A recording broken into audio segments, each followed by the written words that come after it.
সুপ্রিয় শিক্ষার্থীরা, আমরা দ্বিতীয় পত্রের অধ্যায় 1 নিয়ে কথা বলছিলাম। আজকে অম্ল ক্ষারের আধুনিক তত্ত্ব নিয়ে কথা বলবো। আশা করব পুরো সময়টা আমার সাথেই থাকবে। অ্যাসিড এবং ক্ষারের অনেক শ্রেণীবিভাগ সম্পর্কে তোমরা অবগত ছিলে আগে থেকেই, যেমন তীব্র অ্যাসিড, দুর্বল অ্যাসিড, জৈব অ্যাসিড, অজৈব অ্যাসিড, খনিজ অ্যাসিড, তারপরে তোমার এক অম্লীয় ক্ষার, দ্বিঅম্লীয় ক্ষার, এই ধরনের তীব্র ক্ষার, দুর্বল ক্ষার। আজকে আমরা দেখব এই অ্যাসিড ক্ষারের বিভিন্ন তত্ত্বগুলো যেসব বিজ্ঞানীরা দিয়েছেন এবং সেই তত্ত্বগুলোর খুঁটিনাটি নিয়ে কথা বলবো। তো আমরা হেডিং দেখতেই পাচ্ছ, অম্ল ক্ষারের আধুনিক তত্ত্ব। এই তত্ত্বগুলোর মধ্যে সবচেয়ে প্রথমে আমরা শুরু করব আরহেনিয়াস তত্ত্ব নিয়ে। আরহেনিয়াস তত্ত্ব, আরহেনিয়াস তত্ত্ব বা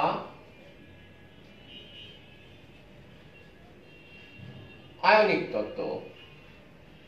বুঝতে পারছো, আয়নের বিষয় আছে এখানে। আরহেনিয়াস তত্ত্ব বা আয়নিক তত্ত্বে এখানে অ্যাসিড বা অম্লকে বলা হয়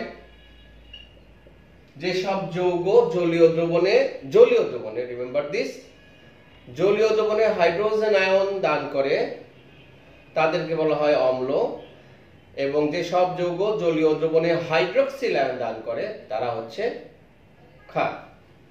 আচ্ছা, অম্ল হচ্ছে জলীয় দ্রবণে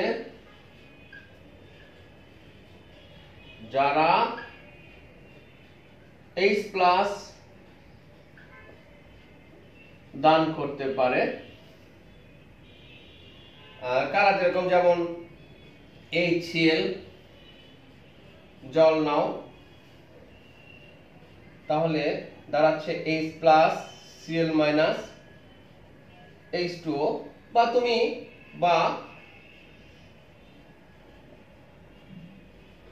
এভাবেও লিখতে পারো। মানে জলীয় দ্রবণে হাইড্রোজেন আয়ন কখনো একা থাকে না, সে পানির সাথে যুক্ত হয়ে, সন্নিবেশ বন্ধনের মাধ্যমে যুক্ত হয়ে হাইড্রোনিয়াম আয়ন গঠন করে। সে বিষয়ে পরে কথা বলছি। তাহলে জলীয় দ্রবণে যারা হাইড্রোজেন আয়ন দান করতে পারে তারা হচ্ছে আরহেনিয়াস অ্যাসিড। তাহলে অবশ্যই হাইড্রোজেন যুক্ত যৌগ হতে হবে। হাইড্রোজেন যদি না থাকে তাহলে সে হাইড্রোজেন দান মানে H+ দান করবে কিভাবে? তাহলে সংজ্ঞাটা আরেকটু ভালোভাবে বলতে পারি। হাইড্রোজেন যুক্ত যে সমস্ত যৌগ জলীয় দ্রবণে H+ দান করতে পারে তাদেরকে আমরা বলছি আরহেনিয়াস অ্যাসিড। এর অসংখ্য অ্যাসিড আছে, নাইট্রিক অ্যাসিড বলতে পারো, sulphuric acid, perchloric acid, so many, অনেকগুলো ধরন আছে আমাদের আরহেনিয়াস অ্যাসিডের। এই সবই অ্যাসিড। ক্ষার, আরহেনিয়াস ক্ষার।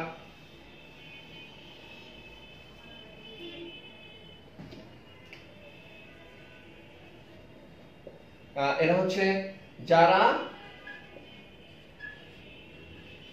জলের উপস্থিতিতে বা জলীয় দ্রবণে OH দান করতে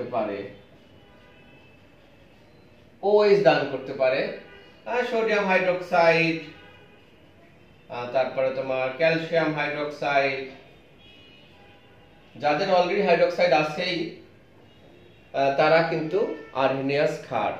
তো আরহেনিয়াস অ্যাসিড এবং আরহেনিয়াস ক্ষারের এই সংজ্ঞা দেখতে পেলাম। আমরা দেখতে পাবো, এখন আমরা দেখব এই আরহেনিয়াস তত্ত্বের আমাদের মানে বৈশিষ্ট্যগুলো কি।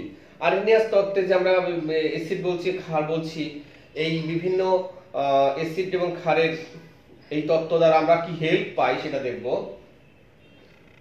উৎকর্ষ ও সাফল্য বা তুমি বলতে পারো বৈশিষ্ট্য। এই মতবাদের বৈশিষ্ট্যটা কি, খুব গুরুত্বপূর্ণ এটা।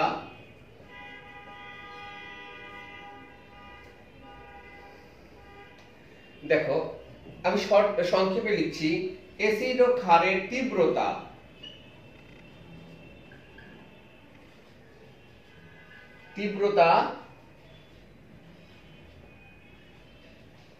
বিয়োজন ধ্রুবকের সাহায্যে নির্ণয় করা যায়। তার মানে কি বিয়োজনের প্রসঙ্গ কখন আসছে? জলীয় দ্রবণেই তো বিয়োজিত হচ্ছে। জলের প্রসঙ্গ যখন, দ্রবণের প্রসঙ্গ যখন, তখনই কিন্তু আর্হেনিয়াস তত্ত্ব। তোমরা জানো, আমরা যদি এটা একটা অ্যাসিড মনে করি, এই যে একটি অ্যাসিড অ্যাকোয়াস, এটাকে যদি আমরা বিয়োজিত করি তাহলে H+ অ্যাকোয়াস A- অ্যাকোয়াস, তাহলে এটাকে যদি বিয়োজন ধ্রুবক Ka নির্ণয় করি তাহলে কি দাঁড়াচ্ছে? H+ ঘনমাত্রা অফ H+ ঘনমাত্রা অফ A- আর নিচে হচ্ছে ঘনমাত্রা অফ Ha। এই যে তোমরা ফার্স্ট ইয়ারে অধ্যায় 4-এ দেখেছিলে বিয়োজন ধ্রুবক, বিয়োজন মাত্রা এসব নিয়ে অনেক কথা বলেছিলাম আমরা। এই বিয়োজন ধ্রুবক হচ্ছে অ্যাসিডের তীব্রতা নির্ণয়ে কিন্তু ব্যবহৃত হচ্ছে। অর্থাৎ K এর মান যত বেশি সেই অ্যাসিডটি তত তীব্র, আর K এর মান যত কম অ্যাসিডটি তত মৃদু বা দুর্বল। তো এইটা কিন্তু আমরা এই যে দ্রবণ অ্যাকোয়াস দেখছো, এখানে অ্যাকোয়াস, এটা কিন্তু আমরা এই আর্হেনিয়াস তত্ত্বের সাহায্যেই এই সহযোগিতাটা পাচ্ছি আমরা। অর্থাৎ অ্যাসিড ও ক্ষারের তীব্রতা বিয়োজন ধ্রুবকের সাহায্যে এই তত্ত্ব দ্বারা নির্ণয় করা যায়। অর্থাৎ ক্ষারেরও যদি ক্ষারের ক্ষেত্রে আমরা Kb লিখবো, অ্যাসিডের ক্ষেত্রে Ka লিখেছি, ক্ষারের ক্ষেত্রে আমরা Kb লিখতে হবে। নাম্বার 2, এখানে তোমার অম্ল ক্ষারের প্রশমন বিক্রিয়া, অম্ল ক্ষারের প্রশমন বিক্রিয়া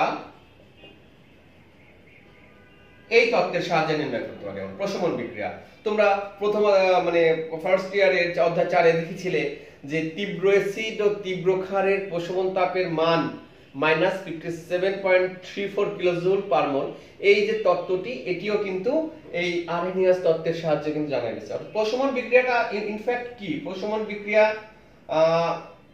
H+ আর OH- 1 মোল অ্যাসিড 1 মোল ক্ষার বিক্রিয়া মিলে 1 মোল পানি তৈরি করলে যে বিক্রিয়া সেটা হচ্ছে প্রশমন বিক্রিয়া। এটাও কিন্তু আর্হেনিয়াস তত্ত্বের সাহায্যেই আমরা ব্যাখ্যা করতে পারি। পরবর্তীতে আমরা দেখব আরো কিছু, যেমন অ্যাসিড এবং ক্ষারের পিএইচ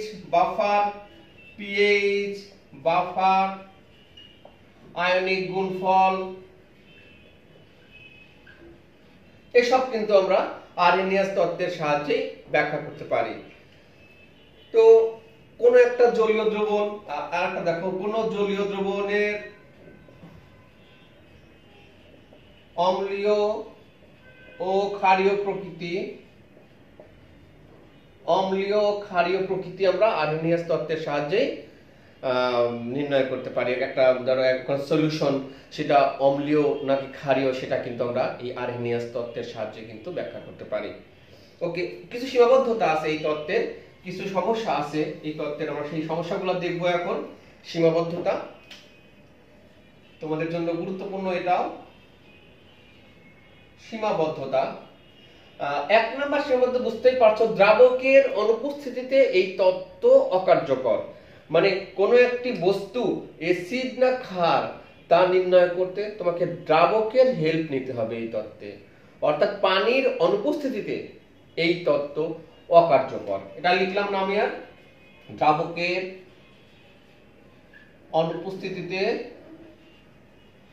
অনুপস্থিতিতে অকার্যকর। আচ্ছা, তারপরে এখানে এই ছোট একটি সমস্যা আছে। আমরা আর্হেনিয়াস তত্ত্বে বলেছিলাম যে সমস্ত যৌগ জলীয় দ্রবণে হাইড্রোজেন আয়ন ত্যাগ করে তারা হচ্ছে অম্ল। আসলে জলীয় দ্রবণে তো হাইড্রোজেন আয়ন বলে কিছু থাকে না। জলে তুমি হাইড্রোজেন আয়ন সবসময় হাইড্রোনিয়াম আয়ন হিসেবে থাকে, অর্থাৎ H+ হিসেবে থাকে, এটা আমরা বলি আর্হেনিয়াস তত্ত্বে। বেসিক্যালি H+ পানির সঙ্গে যুক্ত হয়ে হাইড্রোনিয়াম আয়ন গঠন করে। ওকে, তো এটা একটি সমস্যা, আমাদের বলা উচিত ছিল যে জলীয় দ্রবণে H+ ত্যাগ করে হাইড্রোনিয়াম আয়ন হিসেবে অবস্থান করে, তাহলে পারফেক্ট হতো। নেক্সট আমরা দেখব হচ্ছে এই তত্ত্বে দেখো হাইড্রক্সিল আয়ন বিশিষ্ট যৌগগুলোকে আমরা ক্ষার বলছি। তাহলে অ্যামোনিয়া তো আর্হেনিয়াস ক্ষার না, অ্যামোনিয়া আর্হেনিয়াস ক্ষার নয়। খুব গুরুত্বপূর্ণ কথা, অর্থাৎ আর্হেনিয়াস তত্ত্বে অ্যামোনিয়াকে ক্ষার বলা যাবে না। বুঝতেই পারছো, অ্যামোনিয়াতে তো OH নাই, তাহলে সে OH দান করবে কিভাবে? অ্যামোনিয়াকে ক্ষার বলবো আমরা অন্য তত্ত্ব দ্বারা, সেটি একটু পরে আসছি। সুতরাং যে সমস্ত যৌগে H+ নাই বা তারা অ্যাসিড না, যারা যে সমস্ত যৌগে OH নাই তারা ক্ষার না, অ্যাকর্ডিং টু আরহেনিয়াস তত্ত্ব। সেই হিসাবে আরেকটা জিনিস, গ্যাসীয় অবস্থায় কোন যৌগের অম্ল এবং ক্ষার তত্ত্ব এটি ব্যাখ্যা করতে পারে না। যেমন ধরো এই যে অ্যামোনিয়া গ্যাস প্লাস HCl, এটাও কিন্তু অম্লধর্মী গ্যাস, এটা মিলে যে লবণ তৈরি হলো, এই অ্যামোনিয়ার ক্ষার ধর্ম এবং গ্যাসীয় HCl এর অম্ল ধর্ম কিন্তু আরহেনিয়াস তত্ত্বে ব্যাখ্যা করা যায় না। আরো গুরুত্বপূর্ণ বিষয় হচ্ছে আমরা কতগুলো সল্ট লিখছি এখন, যেমন ধরো ferrous sulphate, copper sulphate, zinc sulphate, এগুলোর অম্ল ধর্ম অ্যালুমিনিয়াম ক্লোরাইড, আরো আছে অ্যালুমিনিয়াম ক্লোরাইড, এগুলো সবগুলোর জলীয় দ্রবণ কিন্তু অম্লধর্মী, কিন্তু আরহেনিয়াস তত্ত্বে এসবের কোনো ব্যাখ্যা নাই। আরহেনিয়াস তত্ত্ব অনুযায়ী কিন্তু এগুলো অম্ল না, বাট অ্যাকচুয়ালি এই সমস্ত যৌগগুলো অম্লধর্মী। একইভাবে সোডিয়াম কার্বনেট অ্যাকোয়াস, সোডিয়াম কার্বনেটের জলীয় দ্রবণ কিন্তু ক্ষারধর্মী, সেটির ব্যাখ্যাও আরহেনিয়াস তত্ত্ব দ্বারা আমরা দিতে পারবো না। তো এই হচ্ছে আমাদের আরহেনিয়াস তত্ত্বের সীমাবদ্ধতা, সাফল্য এবং সীমাবদ্ধতা আমরা উভয় দেখলাম।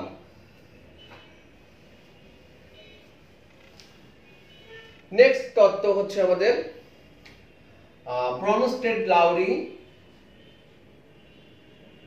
ব্রনস্টেড-লাউরি বা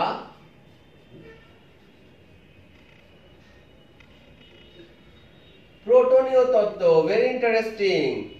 আরহেনিয়াস তত্ত্ব যখন সমস্যার সম্মুখীন হচ্ছিল, অধিক পরিমাণে যৌগকে আমরা অম্ল এবং ক্ষার হিসেবে যখন আখ্যায়িত করতে পারছিলাম না, তখন কিন্তু এই তত্ত্বটি আসে। আরহেনিয়াস তত্ত্বে যে সমস্ত সীমাবদ্ধতা ছিল, যেমন ওখানে দ্রাবকের উপস্থিতি অপরিহার্য ছিল, এই তত্ত্বে কিন্তু দ্রাবকের উপস্থিতি দরকার নেই, অর্থাৎ দ্রাবক ছাড়াই কোনো একটা যৌগ এবং ইভেন গ্যাসিয়াস অবস্থায়ও সেটি অম্ল নাকি ক্ষার সেটির ব্যাখ্যা আমরা এই তত্ত্ব অনুযায়ী দিতে পারবো। Very interesting. তো এই তত্ত্বে অম্ল হচ্ছে, দেখছো, প্রোটনীয় তত্ত্ব, মানে প্রোটন দেয়া নেওয়া নিয়ে এটিকে আমরা অ্যাসিড ক্ষার বলবো। একদল প্রোটন দিতে পারবে তারা অম্ল, আর একদল প্রোটন গ্রহণ করতে পারবে তারা হচ্ছে ক্ষার। তো অম্ল যেসব যৌগ, অণু, আয়ন, যৌগমূলক, সো লার্জ একটা অংশ কভার করছে, যৌগ, অণু, আয়ন, যৌগমূলক, প্রোটন দাতা তারা অম্ল,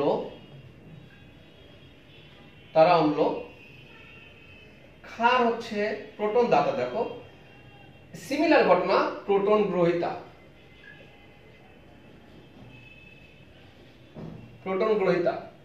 প্রোটন দাতারা হচ্ছে অম্ল, প্রোটন গ্রহীতা যেসব, তাহলে আমরা ক্ষারের ক্ষেত্রে বলবো যেসব যৌগ, অণু, আয়ন, যৌগমূলক, প্রোটন গ্রহীতা তারা হচ্ছে ব্রনস্টেড-লাউরি ক্ষার।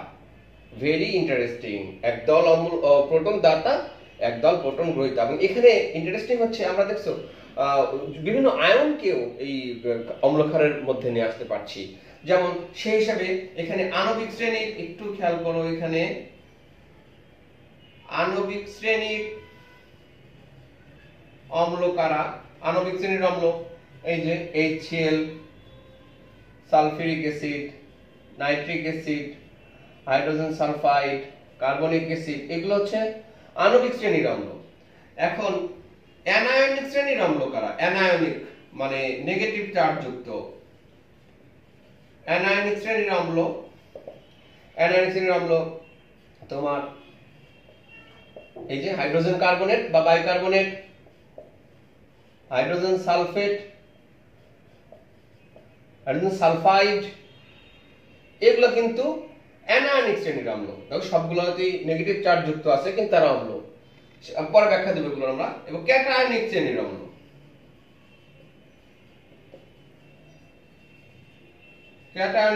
তুমি জানো হাইড্রোনিয়াম আয়ন, এটি একটি অম্ল, এটি একটি অম্ল।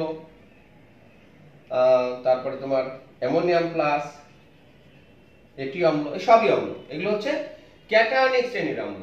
এরা প্রত্যেককেই হাইড্রোজেন দান করার সামর্থ্য রাখে।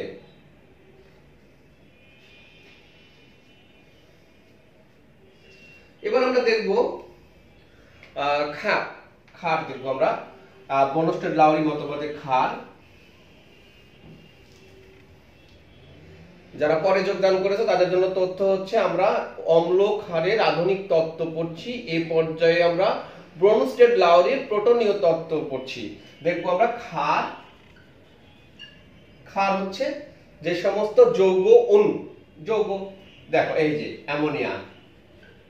এবার কিন্তু আরএনএস মতবাদে কিন্তু আমরা এটাকে ক্ষার বলতে পারি নাই, বাট দিস টাইম আমরা এটাকে ক্ষার বলতে পারছি, কারণ এর প্রোটন গ্রহণ করার অ্যাবিলিটি আছে, সেটি একটু পরেই দেখাচ্ছি। অ্যামোনিয়া, তারপরে তোমার এই অ্যামোনিয়া ক্ষার, ক্যাটায়নিক শ্রেণীর ক্ষার অনেক আছে আরো, যেমন তারপরে অ্যামোনিয়াম হাইড্রোক্সাইড,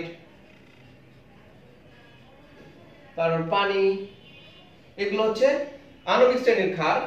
ক্ষার এগুলো। তারপরে ক্যাটায়নিক শ্রেণীর ক্ষার, অ্যানায়নিক শ্রেণীর ক্ষার দেখবো আমরা। অ্যানায়নিক শ্রেণীর ক্ষার, অ্যানায়নিক ক্ষার মানে কি নেগেটিভ চার্জ যুক্ত কিন্তু ক্ষার। লুক, এটি একটি ক্ষার, এটি ক্ষার, এটি ক্ষার, অসংখ্য ক্ষার দেখতে পাচ্ছি আমরা। তারপরে তোমার আছে এখানে নাইট্রেট, ওএইচ, সবই ক্ষার। দেখো এই সবগুলো আয়নের, অ্যানায়নের প্রোটন গ্রহণ করার অ্যাবিলিটি আছে জন্য এটিকে আমরা বলছি অ্যানায়নিক শ্রেণীর ক্ষার। ক্যাটায়নিক শ্রেণীর ক্ষার একটু কঠিন আছে। দেখো ক্যাটায়নিক শ্রেণীর ক্ষার, ক্যাটায়নিক শ্রেণীর ক্ষার আমরা, তোমরা জটিল যৌগ দেখেছিলে ফার্স্ট ইয়ারে,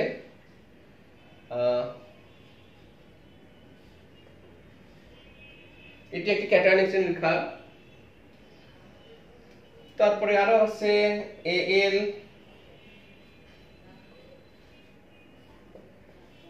সিএল, এটা এটিও ওএইচ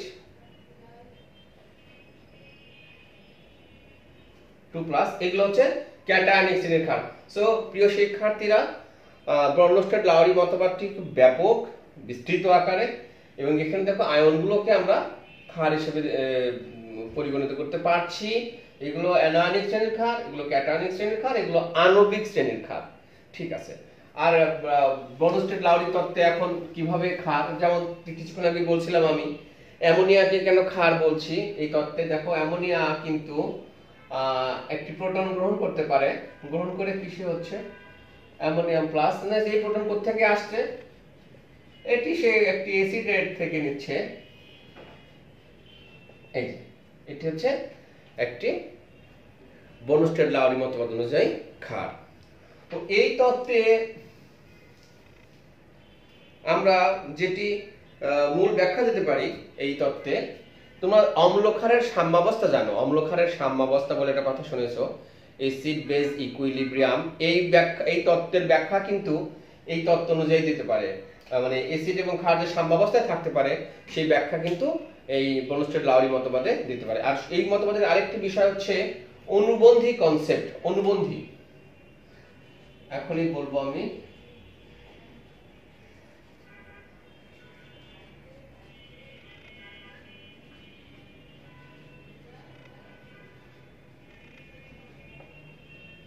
ইংলিশে এটা বলবো কনজুগেট অ্যাসিড, কনজুগেট অ্যাসিড ও এন্ড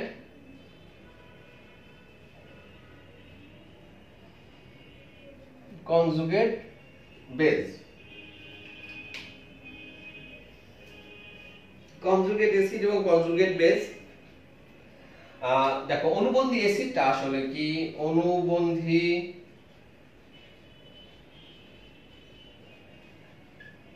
অ্যাসিড, অনুবন্ধী অ্যাসিড ক্ষার থেকে তৈরি হয়। ক্ষার, ক্ষার প্রোটন গ্রহণের পর যে বস্তুতে পরিণত হয় ওই বস্তুকে ওই ক্ষারের অনুবন্ধী অ্যাসিড বলে। দেখো ক্ষার, এটা একটি ক্ষার, ক্লিয়ারলি ক্ষার,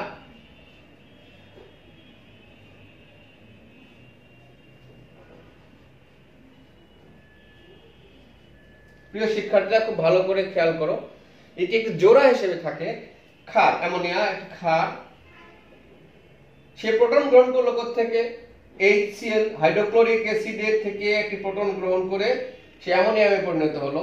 তাহলে ক্ষার ক্ষার প্রোটন গ্রহণের পর কিসে পরিণত হয়েছে? অ্যামোনিয়াম আয়নে পরিণত হয়েছে। ক্ষার প্রোটন গ্রহণের পর অ্যামোনিয়াম আয়নে পরিণত হয়েছে। সুতরাং এটি হচ্ছে অনুবন্ধী অ্যাসিড। কার অনুবন্ধী অ্যাসিড? অ্যামোনিয়ার অনুবন্ধী অ্যাসিড। আমরা দেখতে পারি এটা অনুবন্ধী অ্যাসিড। অনুবন্ধী অ্যাসিড। সুতরাং অনুবন্ধী অ্যাসিডটা ক্ষার থেকে তৈরি হয়। আবার বলি, ক্ষার প্রোটন গ্রহণের পরে যে বস্তুতে পরিণত হয় সেটিকে অনুবন্ধী অ্যাসিড বলা হয়। আচ্ছা, আর একইভাবে এই তো অম্ল বা অ্যাসিড, অম্ল প্রোটন ত্যাগের পর যে বস্তুতে পরিণত হয় সেটি হচ্ছে অনুবন্ধী ক্ষার। তো অম্ল থেকে তৈরি হয় অনুবন্ধী ক্ষার। অনুবন্ধী ক্ষার, তো অনুবন্ধী ক্ষার একটু পরে বলছি আমি, অনুবন্ধী অ্যাসিডটি আর বুঝিয়ে নিই। ধরো এখানে HCO3 হাইড্রোজেন কার্বনেট একটি ক্ষার, এটি একটি ক্ষার। এটি যদি ক্ষার হয় তাহলে এর অনুবন্ধী অ্যাসিড কোনটি হবে?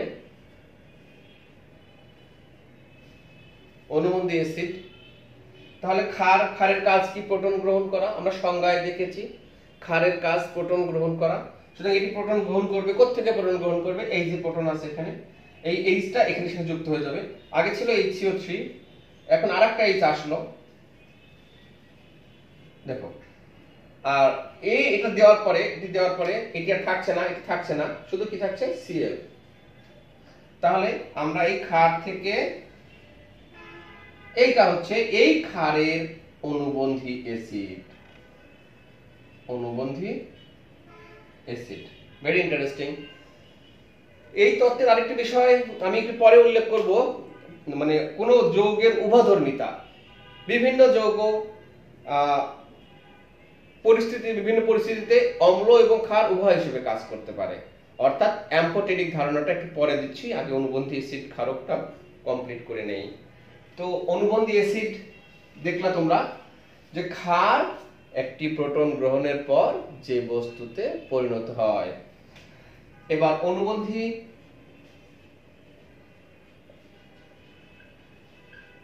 ক্ষার, অনুবন্ধী ক্ষার মানে অ্যাসিড থেকে তৈরি হয়েছে। অ্যাসিড, লুক, হাইড্রোক্লোরিক অ্যাসিড আমরা দিচ্ছি এখানে, ধরো ওয়াটার।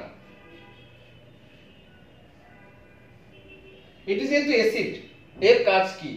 প্রোটন দান করবে। সে প্রোটন দান করবে। তাহলে প্রোটন দান করার পর, প্রোটন দান করলো অর্থাৎ HCl ছিল, তুমি এইচটা বাদ দিয়ে দাও, প্রোটন দানের পর কিসে পরিণত হলো? আর এই এইচটা কোথায় এসে যুক্ত হবে?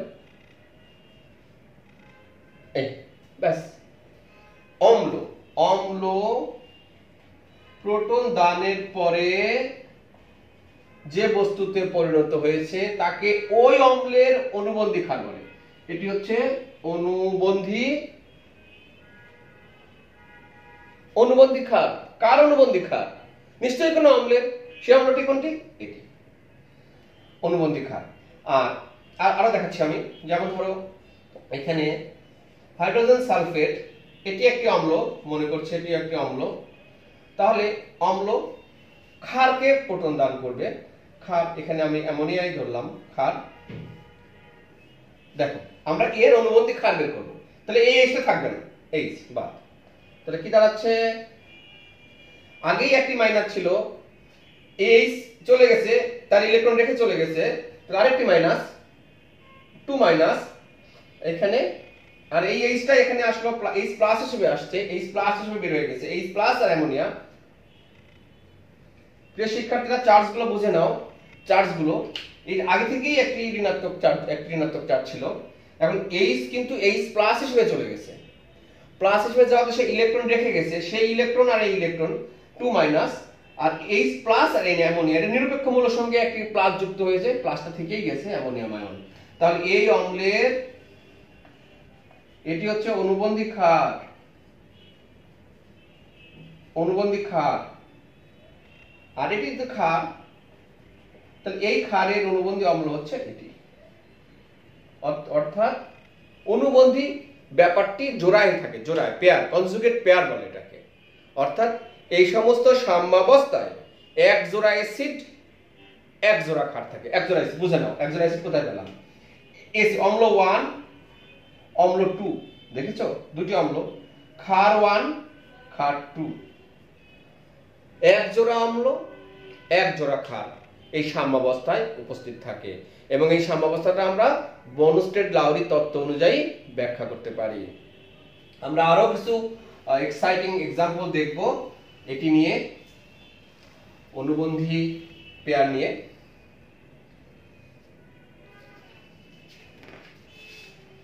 যেমন তোমাকে যদি বলা যায়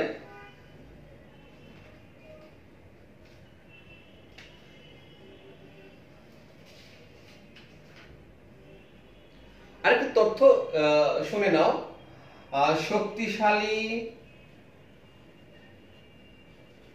অম্লের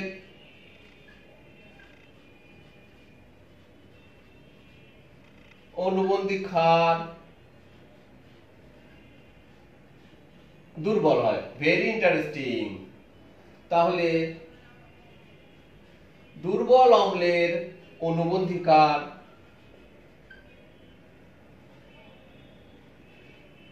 শক্তিশালী হয়, এবং ক্ষারের ক্ষেত্রেও একই বিষয়টি প্রযোজ্য। শক্তিশালী ক্ষারের অনুবন্ধী অম্ল দুর্বল হয়, আর দুর্বল ক্ষারের অনুবন্ধী অম্ল শক্তিশালী হয়। কেন এই বিষয়টি আমরা ব্যাখ্যা করব। প্রথমে এইটা ব্যাখ্যা করি আমরা। শক্তিশালী অম্লের অনুবন্ধী ক্ষার কেন দুর্বল হয়? আমি একটা শক্তিশালী অম্ল লিখছি, হাইড্রোক্লোরিক অ্যাসিড শক্তিশালী অম্ল, জানো তোমরা তীব্র অ্যাসিড শক্তিশালী অম্ল। আচ্ছা, আমরা সাথে একটি ক্ষার রাখছি, ক্ষার, এটি অম্ল, তাহলে হাইড্রোজেন আয়ন ত্যাগ করবে সিএল এখানে। তাহলে সেই হিসেবে শক্তিশালী অম্ল হাইড্রোক্লোরিক অ্যাসিডের অনুবন্ধী ক্ষার, অনুবন্ধী ক্ষার ক্লোরাইড আয়ন দুর্বল। এটি মানে হচ্ছে এই শক্তিশালী অম্ল প্রোটন দানের পরে যে বস্তুতে পরিণত হয় সেই বস্তু সহজে আর প্রোটন গ্রহণ করতে চায় না। আর সহজে প্রোটন গ্রহণ করতে না চাইলে কিন্তু সেটি তীব্র ক্ষার হবে না, কারণ ক্ষারের কাজ হচ্ছে প্রোটন গ্রহণ করা। সেই গ্রহণটা যত দ্রুত গতিতে হবে, যত কুইক, যত সহজে হবে, সেটি হচ্ছে তীব্র ক্ষার। এই ক্ষারটি আর প্রোটন গ্রহণ করতে চাচ্ছে না সহজে, এই জন্য এটি হচ্ছে দুর্বল ক্ষার। আমরা একটি দুর্বল অম্ল নিচ্ছি, আমরা দুর্বল অম্ল, দেখো দুর্বল অম্ল ইথানোয়িক অ্যাসিড।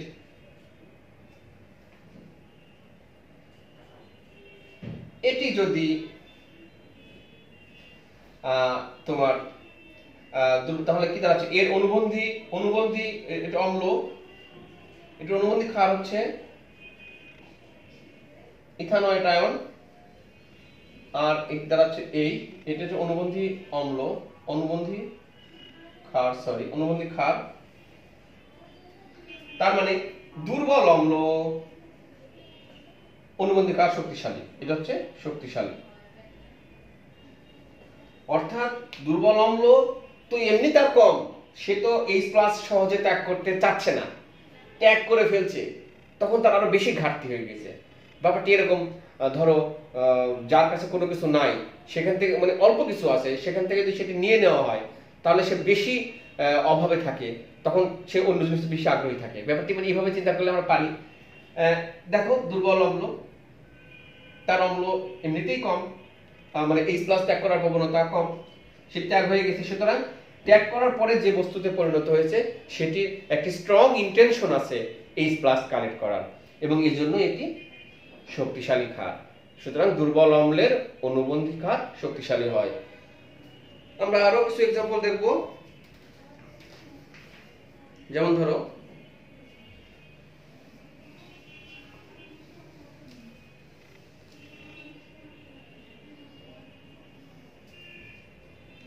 প্রতিটি ক্ষারের জন্য অনুবন্ধী এসিডের সংখ্যা, এই ক্ষার, এটি যদি ক্ষার হয়, এটি তারপরে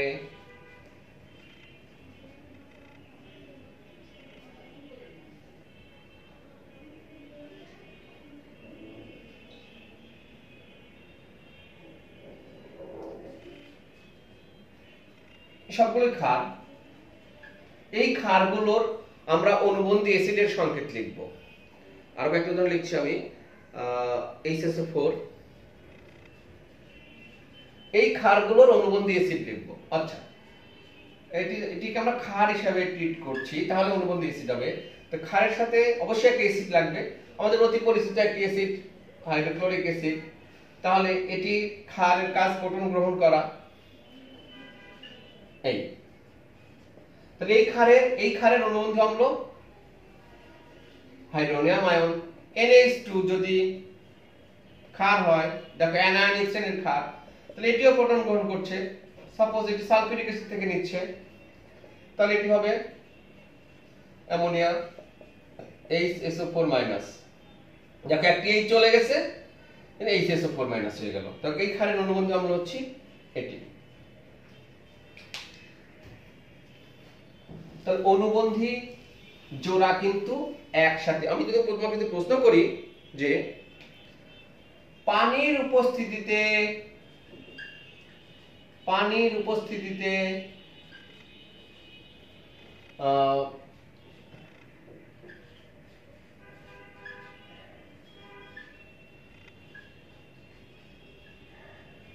অনুবন্ধী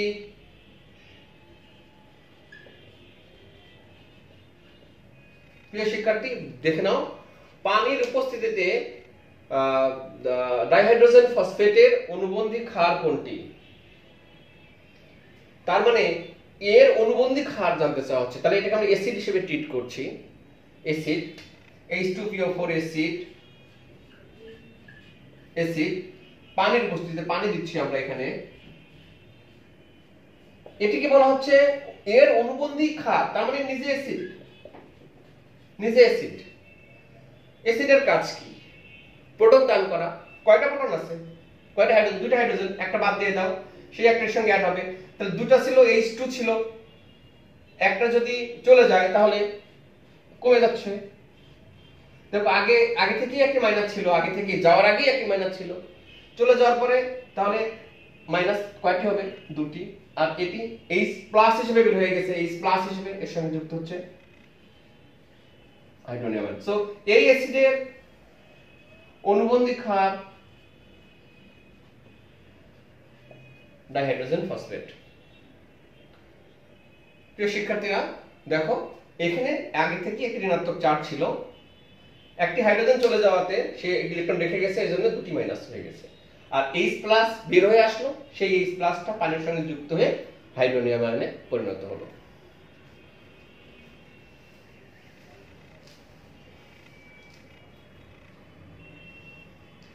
দেখো এই বিক্রিয়াতে সালফিউরিক অ্যাসিড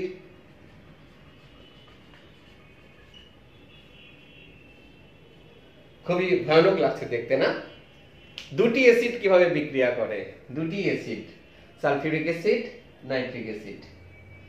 এটি মজার বিষয়। এই ব্রনস্টেড-লাউরি কনসেপ্টে তুমি কোনো বস্তুকেই না দেখি আগেই, মানে কার উপস্থিতিতে সে আছে, সে কার সঙ্গে আছে, এটি না দেখেই তুমি তাকে অ্যাসিড বা ক্ষার বলতে পারো না। অর্থাৎ তুমি এই ক্ষেত্রে তুমি নাইট্রিক অ্যাসিডকে অ্যাসিড বলতে পারবে না। আমরা একটু পরে দেখব যে নাইট্রিক অ্যাসিড এখানে ক্ষার হিসেবে ব্যবহার হচ্ছে, এখানে অ্যাসিড হিসেবে ব্যবহৃত হচ্ছে সালফিউরিক অ্যাসিড। অর্থাৎ কোনো একটি বস্তু অ্যাসিড না ক্ষার হবে তা ডিপেন্ড করবে সে কার সঙ্গে উপস্থিত আছে সেটির উপর। ইন্টারেস্টিং। তোমরা জানো সালফিউরিক অ্যাসিড দুটি অক্সি অ্যাসিডের তীব্রতা নির্ভর করে তার কেন্দ্রীয় পরমাণুর জারণ সংখ্যার উপর। ইউ নো এটির কেন্দ্রীয় পরমাণুর জারণ সংখ্যা হচ্ছে +5। এটি তোমরা এটি ফার্স্ট ইয়ারে দেখেছো অ্যাসিড ক্ষারের অক্সি অ্যাসিডের তীব্রতা নির্ণয়ের পদ্ধতি পরবর্তীতে আমি দেখিয়ে দেবো সময় থাকলে। তো তীব্র অ্যাসিড কোনটি? সালফিউরিক অ্যাসিড, সুতরাং সেটি প্রোটন দান করবে। আর নাইট্রিক অ্যাসিড হচ্ছে দুর্বল অ্যাসিড, এখানে ক্ষার হিসেবে ব্যবহৃত হচ্ছে। নাইট্রিক অ্যাসিড এখানে প্রোটন অ্যাকসেপ্টর, প্রোটন গ্রহীতা, তার মানে ক্ষার। এই তার দুটি এইচ আছে, একটা এইচ চলে যাবে, সেটি গ্রহণ করবে এটি। একটি এইচ চলে যাওয়ার পরে এখানে কি পরিণত হচ্ছে? সালফেট আয়ন, এন্ড এই এইচ প্লাসটা এখানে যুক্ত হচ্ছে HNO3, এটিকে বলা হয় প্রোটোনেটেড নাইট্রিক অ্যাসিড, প্রোটোনেটেড নাইট্রিক অ্যাসিড। তাহলে এটি অম্ল, এটি ক্ষার। অম্লের হচ্ছে অনুবন্ধী ক্ষার, আর ক্ষারের হচ্ছে এখানে অনুবন্ধী অ্যাসিড। Very interesting. সুতরাং কোন একটি বস্তু তুমি তাহলে এখানে ধরতে পারছো nitric acid versus ethanoic acid বিক্রিয়া যদি আমরা করি, তাহলে কিন্তু তুমি ইথানোয়িক অ্যাসিডকে এখানে অ্যাসিড বলতে পারবে না। ইথানোয়িক অ্যাসিড কিন্তু অবশ্যই এটি ক্ষার হিসেবে কাজ করবে, কারণ তার শক্তিশালী অ্যাসিড নাইট্রিক অ্যাসিড এখানে আছে। So nitric acid proton data, donor, proton donor, and is acceptor, receiver. So this time nitrate ion আর CH3 সেটা হলো H2, protonated ethanoic acid। এটি যদি অম্ল হয় এটি হবে হচ্ছে অনুবন্ধী ক্ষার, অম্লের অনুবন্ধী ক্ষার। এটি যদি হয় ক্ষার, এর অনুবন্ধী অ্যাসিড হচ্ছে এটি। সুতরাং তোমার এই অনুবন্ধীর বর্নস্টেড-লাউরি কনসেপ্টে কোন সাম্যাবস্থায় কোন বস্তু অ্যাসিড না ক্ষার হিসেবে কাজ করবে তা নির্ভর করবে সেটি কার উপস্থিতিতে আছে, তার সাথে কে আছে, সেই বস্তুর উপর ডিপেন্ড করে আমরা সেটিকে অ্যাসিড বা ক্ষার বলবো।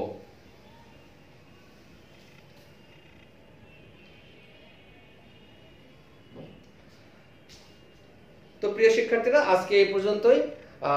পরের ক্লাসে আমি তোমাদের অ্যাম্ফোটেরিক নেচার, যে পানি মানে বিভিন্ন বস্তুর যে উভধর্মিতার নেচার, সেটি নিয়ে কাজ করব পরের ক্লাসে। তো সে পর্যন্ত ভালো থাকো তোমরা। আল্লাহ হাফেজ।